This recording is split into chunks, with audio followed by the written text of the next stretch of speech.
Dr. Alan Carter stared out the viewport of the shuttle as it approached the massive white vessel hanging against the backdrop of stars.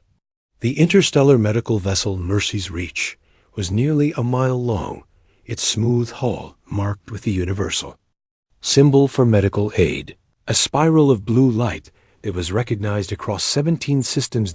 Alan checked his uniform one last time. The blue and white colors of Earth's medical corps felt out of place among the advanced technology surrounding him. Just 6 months ago, he had been working in a busy Chicago hospital. Now he was about to become the first human physician permanently. Assigned to a galactic medical ship. The shuttle docked with barely a sound. Alan gathered his few belongings and took a deep breath before the doors slid open.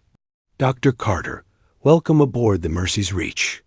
The greeting came from a tall, slender being with grayish-blue skin and 7 limbs arranged in perfect symmetry. 4 of those limbs were currently performing what appeared to be a formal salute. I am Commander Valex of Zorlax Prime. I serve as this vessel's captain and administrative officer. Alan returned the greeting with a standard human salute. Thank you, Commander. I'm honored to join your crew.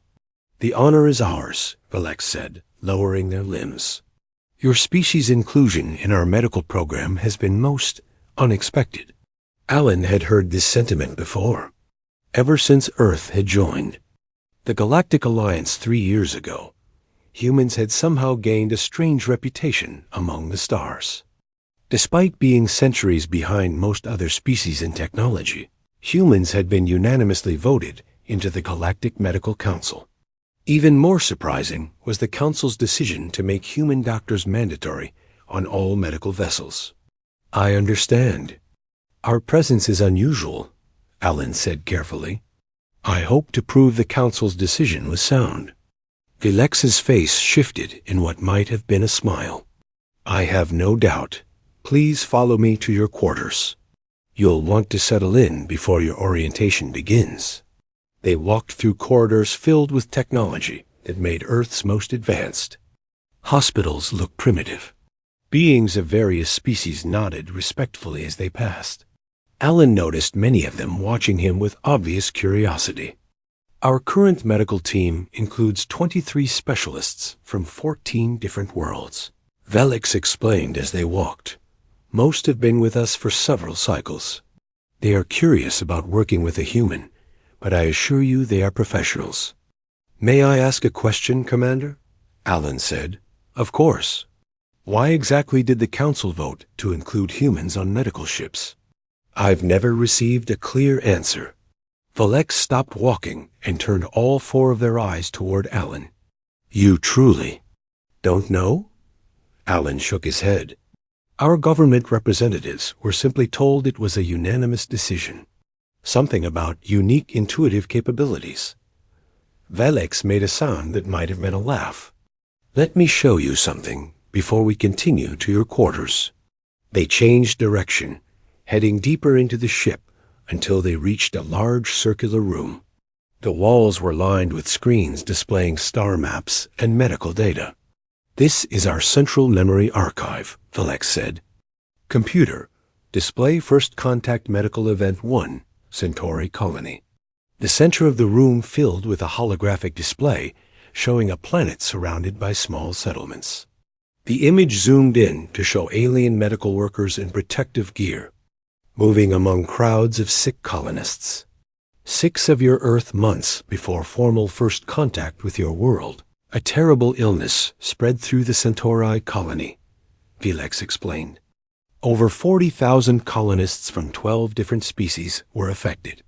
Our best medical A is predicted a mortality rate of 60%. The hologram shifted to show a small Earth vessel approaching the colony. Your ship, the Hope, was on its first deep space medical mission. It responded to the distress call, despite not yet being aware of the Galactic Alliance. By all protocols, we should have turned them away, but the situation was desperate. The image changed again to show human doctors in simple protective suits examining patients and equipment. The team was led by Dr. Olivia Martinez, Felix continued. They had technology centuries behind our medical standards. They couldn't even properly analyze the alien physiologies they were treating. Alan watched as the holographic humans moved through the colony, taking notes, speaking with patients through translators.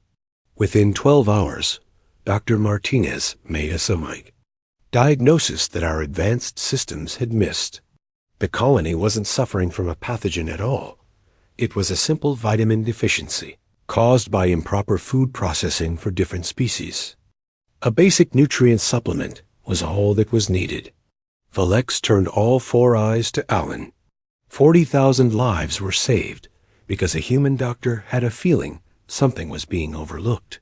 When asked how she determined the cause when our quantum neural diagnostic systems couldn't, Dr. Martinez said she just had a hunch after speaking with patients and observing their living conditions. Alan felt a strange mix of pride and confusion. But that's just basic medical investigation. Not to us, Felix said. Our medicine became so dependent on technology that we lost something valuable along the way. The human approach, observation, intuition, connecting with patients. It's considered almost primitive by galactic standards, yet it works in ways our advanced systems sometimes fail. They left the archive room and continued toward the crew quarters. Since that incident, there have been 16 other documented cases where human medical personnel found solutions that eluded our technology. That is why the Council voted to include your kind on all medical ships. You bring something we had forgotten, the healer's intuition. They stopped at a door marked with both alien symbols and English letters spelling Dr. Carter. These are your quarters, Felix said. Your neighbor is Nurse Ilara, a Lumidian. She will assist you in adjusting to life aboard ship. As if on cue, the adjacent door opened and a humanoid figure stepped out. Her skin had a faint blue glow, and patterns of light moved beneath her surface like gentle waves. Dr. Carter, she said, her voice musical. I am Nurse Ilara. Welcome aboard. Thank you, Alan replied, trying not to stare at her bioluminescent skin. Nurse Ilara has worked with humans before, Felix explained. She will help you integrate with our medical systems. Ilara's expression remained neutral, but Alan sensed some reservation in her manner. Not everyone aboard was likely thrilled about the human requirement. Before any further conversation could occur, an alarm sounded throughout the ship. The lights in the corridor shifted to a pulsing blue. Medical emergency, Felix explained. Mining accident on Proxima's third moon. Multiple species affected. Doctor, Ilara said, if you'd like to observe, you're welcome to join the response team.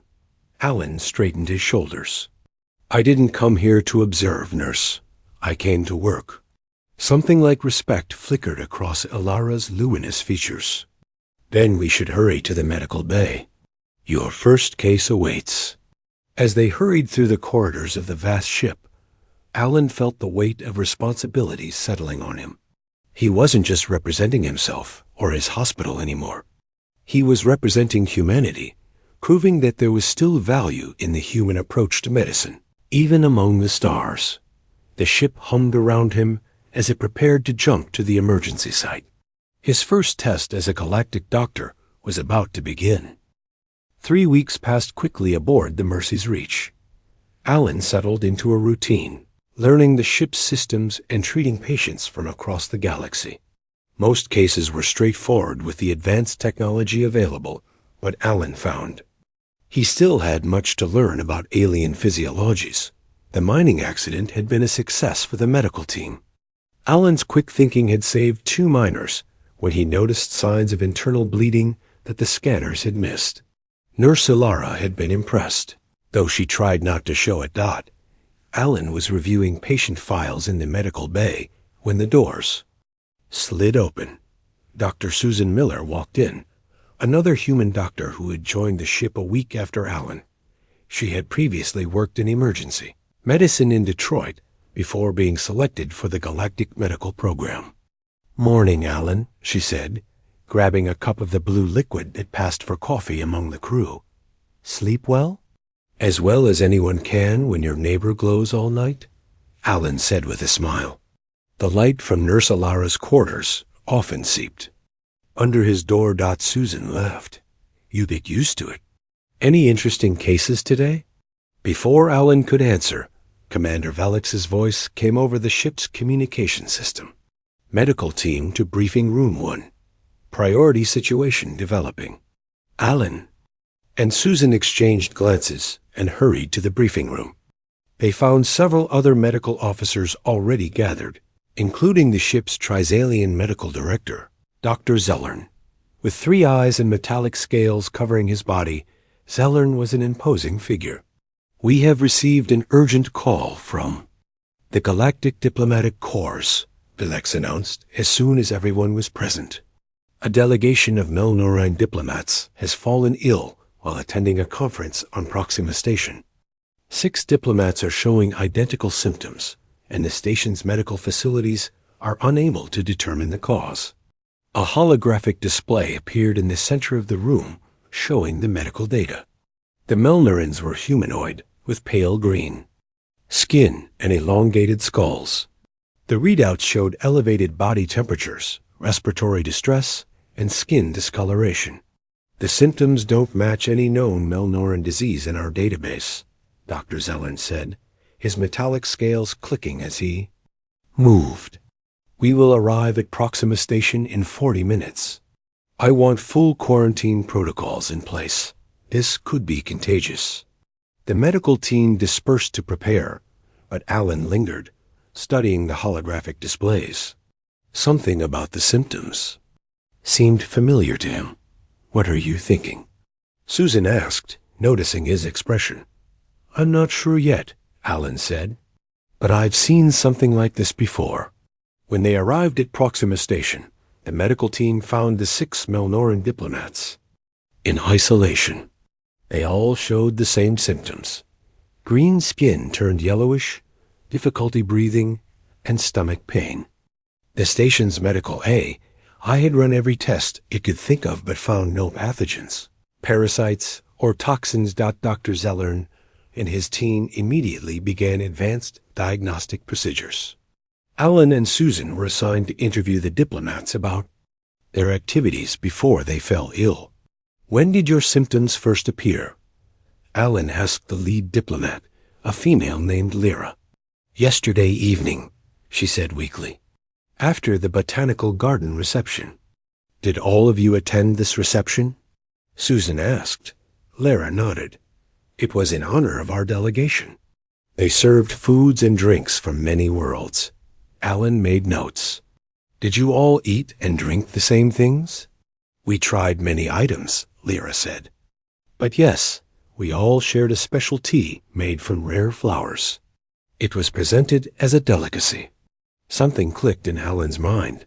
"This tea, what color was it?" "Purple," Lyra said. "Very beautiful. They called it Sunset Bloom." Alan and Susan exchanged looks. "I need to check something," Alan said. He hurried back to the ship's medical database and searched for Earth plants with similar effects. After a few minutes, he found what he was looking for. "Dr. Zellern," Alan called out, "I think I know what's happening to the Melnorins." The Trisalian doctor turned all 3 eyes toward him. "The diagnostic quantum scan is still in progress, Dr. Carter. It will need another hour to complete." "I don't think we need it," Alan said. The Melnorins drank tea made from a plant called Sunset Bloom. On Earth, we have a similar plant called foxglove that produces a substance called digitalis. In humans, it can be medicine in tiny doses, but poison in larger amounts. Dr. Zellern looked skeptical. "Our toxicology scan showed no poisons." "Because it's not technically a poison to most species," Susan joined in, catching on to Alan's theory. "But Melnorins have a unique circulatory system. Their bodies might process it differently. It's not showing up on your scans because you're looking for the wrong thing," Alan explained. The symptoms matched digitalis toxicity perfectly. Yellow skin discoloration, breathing problems, stomach pain. The plant isn't poisonous to most species, but to Melnorans, it's affecting their heart function. Dr. Zellern hesitated. The quantum scan will confirm. They might not have an hour, Alan interrupted. If I'm right, we need to treat them with activated carbon to absorb the toxin and a specific enzyme to break it down. Commander Valex, who had been observing silently, stepped forward. Dr. Zellern, what is the risk of Dr. Carter's treatment if he's wrong? Minimal, Zellern admitted. Reluctantly. The carbon and enzyme wouldn't harm them. Then proceed with Dr. Carter's treatment while the scan continues. Valex ordered. The medical team quickly prepared the treatment. Within 20 minutes of receiving it, the Melnoran diplomats began showing improvement. Their breathing eased, and their skin started returning to its normal green color. 2 hours later, all 6 diplomats were recovering well. The ship's final analysis confirmed Alan's diagnosis, the sunset bloom. Tea contained compounds harmless to most species, but toxic to the specific biochemistry of MELN-ORANS dot in the medical bay. Dr. Zellern approached Alan and Susan as they finished updating patient records. Your intuition was correct, Dr. Carter, the Trisalien said. His metallic scales shifting in what Alan had learned was a sign of respect. Our quantum neural diagnostics would have eventually reached the same conclusion, but not before the diplomats suffered permanent damage. It wasn't just intuition, Alan said. It was pattern recognition based on similar cases I've seen. The symptoms matched something familiar. That's exactly what makes human doctors valuable, Susan added. We're trained to recognize patterns and make connections, even with limited data. Dr. Zellern's 3 eyes blinked in sequence. A curious method, yet effective. Perhaps there is wisdom in the Council's decision after all. Later, in the ship's dining area, Alan and Susan sat with Nurse Ilara, whose bioluminescent skin glowed slightly brighter than usual, a sign of excitement among Lumidians. Word of your diagnosis has spread, she told them. The Melnoran ambassador personally thanked Commander Valex for the human doctor's quick thinking. Just doing our job, Susan said modestly. No, Ilara said, her lights pulsing gently. You did something our advanced systems couldn't. You saw beyond the data. That is why the galactic standard now requires human doctors. She paused, her glow dimming slightly. Though I admit, I didn't understand that requirement until today. Alan smiled as he looked around at the diverse crew of the Mercy's Reach. For the first time since coming aboard, he truly felt like he belonged. Humanity might be new to the stars, but they had brought something valuable with them, something even the most advanced civilizations in the galaxy had come to recognize. The unique perspective of human medicine. 6 months passed aboard the Mercy's Reach. Alan and Susan had settled into their roles, and the crew had grown to accept the human doctors as valuable members of the medical team. Word of their success with the Melnoran diplomats had spread through the sector, and they had handled several other challenging cases where human intuition proved useful alongside alien technology. The ship had just completed a routine mission delivering medical supplies to a frontier colony when an urgent message came through from Galactic Command. Alan was in the recreation area, playing a game similar to chess with Nurse Ilara when Commander Valex's voice came over the ship's communication system. All medical personnel to emergency stations. We are responding to a Level 1 distress call. Alan and Ilara exchanged worried glances. Level 1 was the highest emergency priority in the galactic classification system. They rushed to the medical bay where Dr. Zellern was already briefing the team. A main display showed a damaged transport ship drifting in space. The refugee transport vessel, New Dawn, has suffered critical system failures, Zellern explained. They were carrying survivors from the Vega conflict. Over 300 passengers from 7 different species. Many were already in poor health before the ship's life support began failing. ETA to intercept? Susan asked as she entered the room. 17 minutes, Commander Valek said, joining them. We're pushing the engines to maximum. The situation is dire. Alan noticed a new face among the medical team. A human woman with short brown hair who wore the blue and white uniform of Earth's medical corps. Valek noticed his gaze.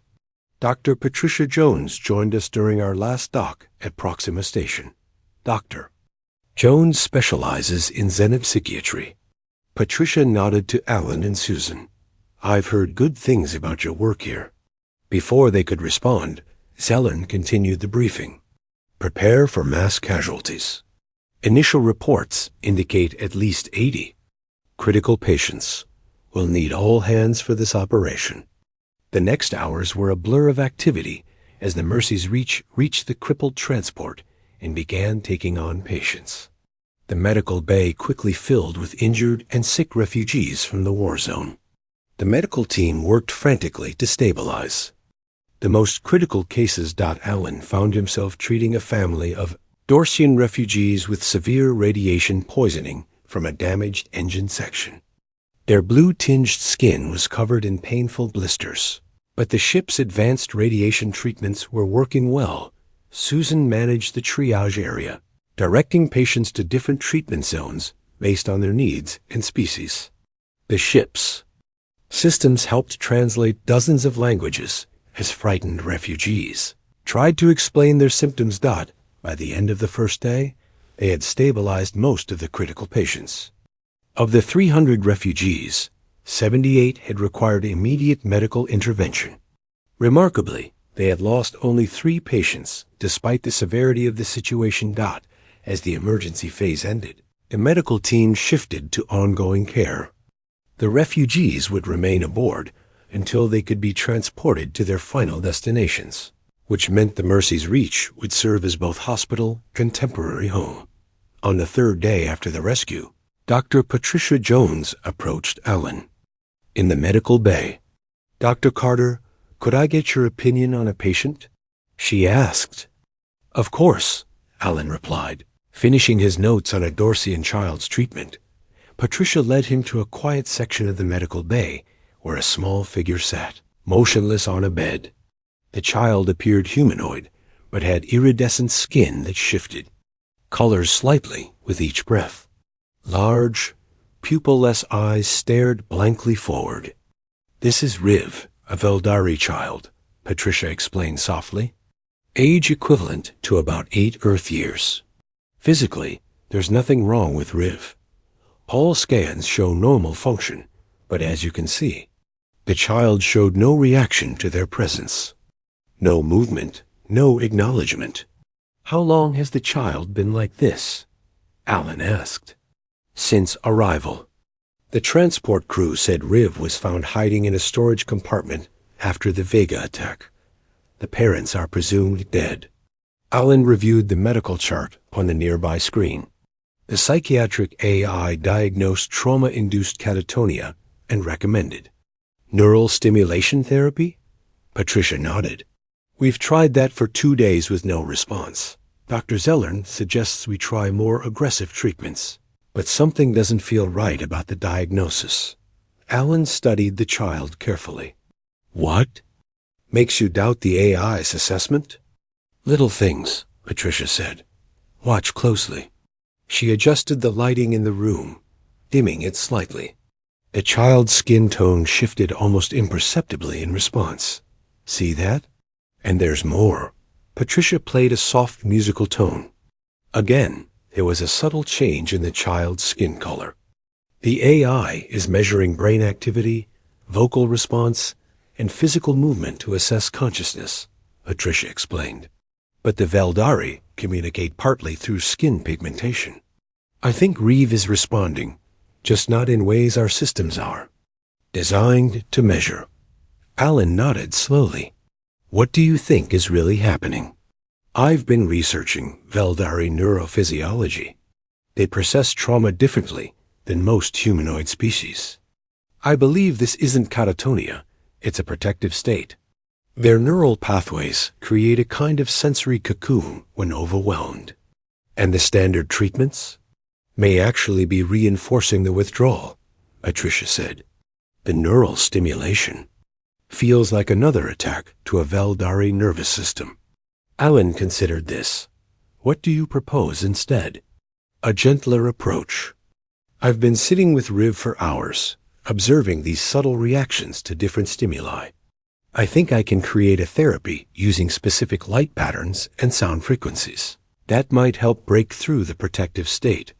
Dr. Zellern might not approve an untested approach, Alan warned. That's why I came to you first, Patricia admitted. After your success with the Melnoran diplomats, you have some influence. Will you help me convince him? Later that day, Alan and Patricia presented their case to Dr. Zellern and Commander Valex.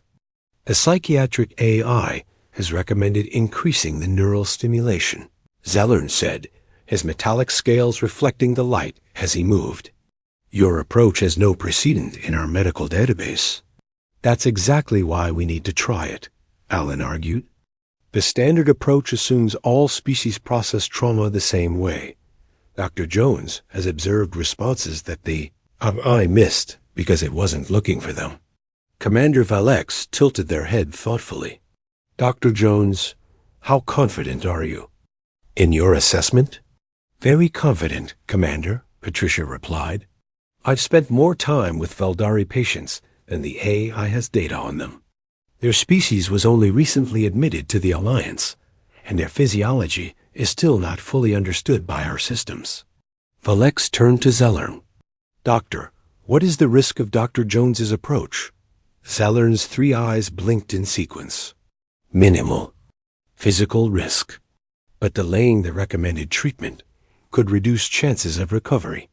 Or increase them, Patricia countered. If my theory is correct. After a moment of consideration, Felix nodded. You have 3 days to show progress with your method. Dr. Jones, if there's no improvement, we'll return to the AI's recommendation. Over. The next 3 days, Patricia worked with Riv using gentle light patterns and musical tones. Alan and Susan assisted when they could, fascinated by her approach. Patricia had created a system that responded to the subtle skin color changes, establishing a basic form of communication. On the 3rd day, as Patricia was projecting a calming blue light pattern, something remarkable happened. Riv's hand moved, reaching out toward the light. It was the first voluntary movement they had seen by the end of the week.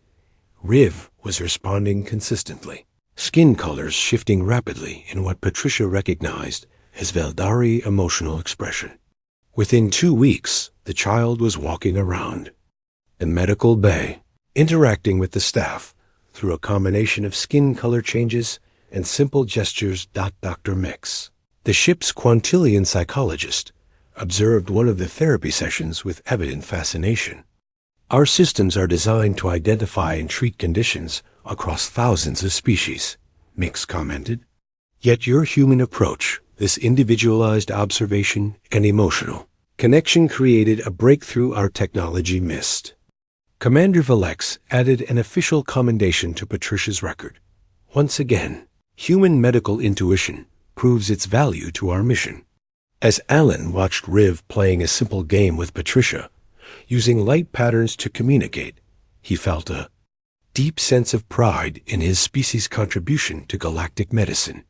They might not have the most advanced technology, but humans brought something equally valuable: the ability to see patients as individuals, not just collections of symptoms and data points. Nearly a year had passed since Alan first stepped aboard the Mercy's Reach. The ship had responded to dozens of medical emergencies across multiple star systems.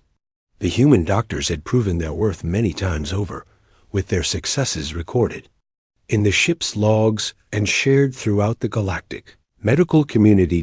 Alan sat in the officers' dining area with Susan and Patricia. They were joined by the newest human addition to the medical team, Dr. Gary Wilson, who had arrived just 2 weeks earlier. Gary had previously worked as a trauma surgeon in Seattle before joining the Galactic Medical Program. So the Krell actually have 3 hearts? Gary asked, still learning about the many species they might encounter. 3 primary and 2 backup circulatory nodes, Susan explained, makes them incredibly resilient to physical trauma. Their conversation was interrupted by a ship-wide alert. Commander Valex's voice came over the communication system with unusual urgency. All personnel to emergency stations. This is not a drill. Prepare for immediate jump to the Arcturus system. The 4 human doctors rushed to the medical bay, where Dr. Zellern was already organizing the team. We've received a catastrophic emergency call from Arcturus Station, Zellern explained, his metallic scales clicking rapidly in agitation. There's been an explosion in the main habitat ring. Casualty estimates exceed 2,000, with at least 500 critical. Alan felt a chill run through him. This would be the largest emergency they had faced. What species are present on the station? Gary asked. Arcturus is a major trading hub, Commander Velex said as they entered. There are at least 20 different species present, possibly more. The station houses over 20,000 permanent residents plus thousands of visitors. Jump in 3 minutes, announced the ship's navigation system. Medical teams, prepare for mass casualty response. The medical bay transformed as emergency protocols activated. Additional treatment beds emerged from the walls. Storage compartments opened to reveal extra supplies. The ship's AI began preparing specialized equipment for different species. We'll divide into teams, Dr. Zellern decided. Dr. Carter and Dr. Miller will lead Team Alpha for immediate life-threatening cases. Dr. Jones and Dr. Wilson, Team Beta, for secondary triage. I will coordinate with station medical staff. The jump to the Arcturus system took only moments thanks to the ship's advanced drive system. As they approached the station, they could see the damage through the viewports. A large section of the habitat ring was open to space. Emergency force fields barely containing the atmosphere dot the Mercy's reach, docked directly with the station's emergency medical bay. As soon as the airlocks opened, the true scale of the disaster became clear. The station's medical facilities were overwhelmed with injured people of all species. Medical staff rushed between patients, many of whom lay on the floor due to lack of beds. This is worse than we thought, Alan said as his team entered. The ship's medical teams deployed quickly, setting up additional treatment areas and bringing in equipment from the Mercy's reach. The ship's AI interfaced with the station's systems to assess patients and prioritize treatment. The AI has calculated survival probabilities for all critical patients, announced Dr. Narin, the ship's Tichovian medical officer. It recommends we focus resources on those with survival probability above 60%. Alan looked at the list on his display. That means we're writing off nearly 100 patients as non-viable. It is standard triage protocol in mass casualty. Events, Dr. Zellern said. We must maximize survival rates with limited resources. Gary studied the list with a frown. Wait, this group of Krell miners is listed as non-viable, but Krell have remarkable regenerative abilities. Their internal injuries exceed survivable parameters, according to our database, Dr. Narin explained. For most species, yes, Gary argued. But I worked with Krell patients during my orientation at Proxima Medical Center. Their physical responses appear minimal by most standards, but their recovery capacity is extraordinary with the right support. Dr. Zellern's 3 eyes focused on Gary. The AI's calculations are based on thousands of previous cases. Your experience is limited, Dr. Wilson. With respect, Doctor, Gary persisted, those calculations might not account for species-specific factors. We should at least try to stabilize them. Every resource we devote to patients with low survival probability potentially costs the life of someone with higher chances. Dr. Naring pointed out. But probability isn't certainty. Susan joined in, supporting Gary. The AI is making statistical judgments, not individual assessments. Commander Valex, who had been observing the disagreement, stepped forward. Dr. Wilson, what exactly are you proposing? A modified triage approach, Gary said. One that factors in species-specific recovery potential and quality of life outcomes. Not just raw survival statistics. Your approach defies medical logic, Dr. Naring protested. You're basing treatment decisions on hope rather than data. Hope is part of medicine where I come from, Gary replied firmly. Sometimes patients survive against all odds because someone believed they could. The debate hung in the air for a moment before Velix made a decision. Dr. Wilson, take a team and implement your approach with the Krell miners. Dr. Zellern, continue with standard protocol for the remaining patients. We will compare outcomes. Alan joined Gary's team, along with several alien medical staff. They quickly moved to the area where the injured Krell had been placed in low priority. Their vital signs are minimal, noted a Lumidian nurse. The AI shows less than 20% normal function. That's normal for Krell in protective hibernation, Gary explained as he examined the first patient. Their systems shut down non-essential functions to preserve core organs. We need to support that process, not fight it. Gary quickly developed a treatment plan that differed significantly from the AI's recommendations. Instead of aggressive stimulation to restore normal function, they provided targeted support to the Krell's natural healing mechanisms. Hours passed as both teams worked desperately to save as many lives as possible. The medical bay was a chaos of activity, with doctors and nurses rushing between patients. The ship's AI continuously updated survival probabilities based on treatment outcomes. By the third day, the emergency phase had ended. Of the 500 critical patients, they had lost 112, a remarkable achievement given the scale of the disaster. More surprisingly, 5 of the 7 Krell miners that Gary's team had treated were showing clear signs of recovery. Their life signs were strengthening, and cellular regeneration had begun. Dr. Narine approached Gary as he checked on the Krell patients. Your approach appears to have merit in this specific case, the Techovian admitted reluctantly, though it contradicted all standard protocols. Sometimes you have to look beyond the protocols to see the patient, Gary replied. Later that week, Commander Valex called a meeting of all medical personnel. The mood was solemn. They had saved many lives, but the loss of over 100 patients weighed heavily on everyone. I've reviewed the outcomes of our different approaches during this crisis, Valex began. While both methods had successes and failures, I believe we have learned something important.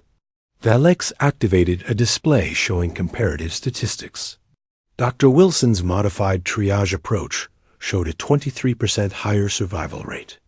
In cases where the AI predicted low probability of recovery, Dr. Zellern's scales shifted in what Alan had come to recognize as thoughtful consideration. The approach carried higher risk, but achieved better outcomes in certain cases. Perhaps, Valex concluded, this is why humans have become indispensable to galactic medicine. You force us to remember that healing is both a science and an art. Your willingness to challenge established protocols, to see possibilities where our systems see only probabilities. This perspective has value. Valex turned to face the entire medical team. From today, we will implement a new hybrid protocol that combines the best elements of both approaches. We will respect the data our advanced systems provide, but we will also consider the human factors that cannot be easily quantified. As the meeting ended, Alan found himself standing with Susan, Patricia, and Gary. Not bad for your first major crisis, Alan told Gary with a smile. I was just applying what any human doctor would. Gary replied. "We're trained to see patients, not just conditions." Susan nodded. "That's becoming our reputation throughout the galaxy, the doctors who see beyond the data. A reputation we should be proud of." Patricia added Dot as they watched the Krell patients continuing their remarkable recovery. Alan felt a deep sense of satisfaction. Humanity might be new to the galactic community, but they had found their place among the stars, not through advanced technology or military might, but through their unique approach to healing. 2 years had passed since Alan Carter first stepped aboard the Mercy's Reach. In that time, the ship had responded to hundreds of medical emergencies across dozens of star systems. The human doctors had become a vital part of the crew. Their unique approach to medicine, earning respect throughout the galaxy. Alan stood in his quarters, adjusting his formal uniform. Today was a special day. The Galactic Medical Council had called a ceremony at their headquarters on Centauri, primed to formalize what had become known as the Carter Protocol, the requirement that all medical ships must include human physicians. A soft chime indicated someone at his door. "Enter," Alan called Dot, Susan, Patricia, and Gary entered, all wearing their formal uniforms as well. "Ready for your big day?" Susan asked with a smile. Alan shook his head. "It's not my day. It's humanity's day, and I still don't understand why. They named the protocol after me. I wasn't even the first human doctor in space. But you were the first permanently assigned to a galactic medical ship," Patricia pointed out. "And your diagnosis of the Melnoran diplomats started it all. Besides," Gary added, "someone had to lend their name to it. Better you than me." They laughed together, the easy friendship of people who had faced countless challenges, side by side. Another chime sounded, and Commander Velix's voice came through the communication system. "Dr. Carter, we are approaching Centauri Prime. The delegation should prepare to depart in 15 minutes." The Mercy's Reach entered orbit around Centauri Prime, a beautiful blue-green world that served as headquarters for several galactic institutions. A smaller vessel transported Alan, Susan, Patricia, and Gary, along with Commander Velix and Dr. Zellern, down to the surface. The Galactic Medical Council headquarters was an impressive structure of gleaming white material that seemed to float above a large park. Representatives from over 50 species had gathered for the ceremony. As they entered the main hall, Alan was surprised to see many familiar faces, patients they had treated over the past 2 years, fellow medical professionals they had worked with, and even some of the Krell miners that Gary had saved during the Arcturus Station disaster. The council chairperson, an ancient Aetherian named Loros, called the gathering to order. Aetherians were known for their wisdom and long lives. Loros was said to be over 800 years old, their translucent body glowing with inner light. "We gather today to formalize a change to the galactic medical standard," Loros began, their voice resonating through the hall. 2 years ago, we made a provisional decision to require human physicians on all medical vessels. Today, after reviewing the evidence from countless missions, we make that requirement permanent. Loros gestured toward Alan and his colleagues. "Would the human delegation please step forward?" Alan, Susan, Patricia, and Gary moved to the center of the hall. They stood together as representatives of their species before the assembled delegates of the galaxy.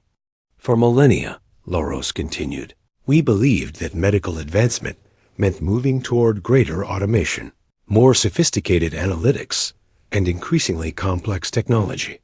We sought to remove what we saw as the imperfections of biological intuition from the equation." The Aetherian's glow brightened slightly. "What our human colleagues have taught us is that those very imperfections, the ability to make intuitive leaps, to connect with patients on an emotional level, to see patterns where our systems see only anomalies, are invaluable to the practice of medicine."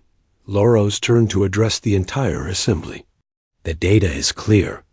Ships with human doctors show a 12% higher recovery rate in complex cases, a 17% improvement in diagnosis of rare conditions, and a 23% increase in patient satisfaction.